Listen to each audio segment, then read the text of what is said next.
My own personal experience, I would say that it is situations have gotten worse, but I don't see necessarily an explosion of mental health concerns. Not to say that there's not a lot. There are numerous issues that we're navigating, but I do see people. I do see people becoming well, and that is, their own endpoint. Not me prescribing what well looks like for someone, but we do see successes. We do see people who um, are able to navigate their challenges and live well within them. We don't often see challenges going away, but when a person feels their own sense of community, develops some sense of value, they're able to be more resilient within their own mental health concerns. The folks that we're working on right now are the ones that are either undiagnosed, misdiagnosed, or they're really in the midst of mental health related issues mixed with addiction, and that's a really complex place to be in. But daily we'll make sure that they have food, we'll make sure that their sheets are clean and that their bed is warm. And we have to believe that if we do that long enough, we're going to see success, and we're going to see success based on what's right for them. Drug use in our community is a very important and complex issue, simply because of the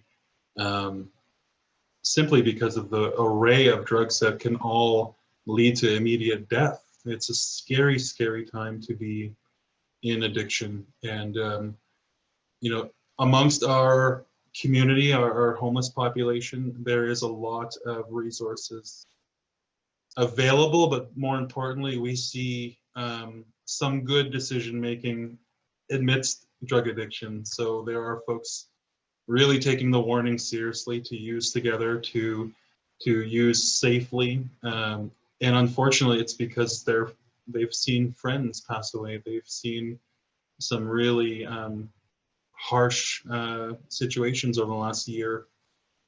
A concern for Fort St. John is how do we target the individuals who are not walking through the front doors of our organization or other organizations, the ones hiding in their cars, or keeping it away from their spouses, or using in secret. These are the individuals who will accidentally overdose and not have anyone available to help. So that concern in Fort St. John, I believe, is one that needs to be addressed somehow.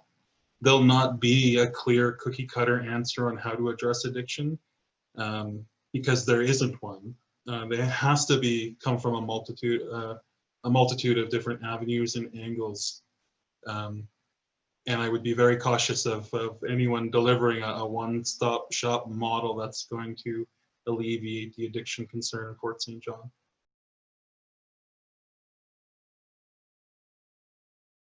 So an interesting scenario. We've had there's individuals that will come to the food bank who, from the outside looking in, don't have struggles or don't have half the problems that another person might. But to judge that would be the same as judging someone for not having a job, or for not becoming more productive in society. So I think that we have to stay away from the finger pointing on both sides of the equation. We've had individuals use our facility who I've later seen with their children at gymnastics or at hockey or at dance. And sometimes the thought could be, well, if you could afford that, you could afford food. But that's not always the case. And for me personally, and for our staff, I love it when a family chooses to put their children in sports and surrender their pride to get some meat from the food bank so that they can keep the ends met at home and create a life for their children that does mirror maybe what their classmates have. It takes a lot to walk through the doors of the food bank, so we don't have a metric system. We don't ask you what the situation is, why you need food. If they walk through the door, then we can provide what they ask for, and that's how we operate this food bank.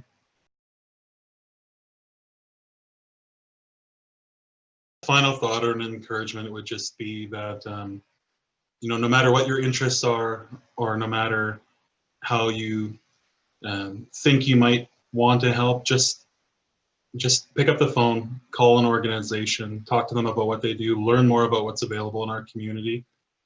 Because I think far too often one of the main symptoms of mental health concerns or issues is loneliness.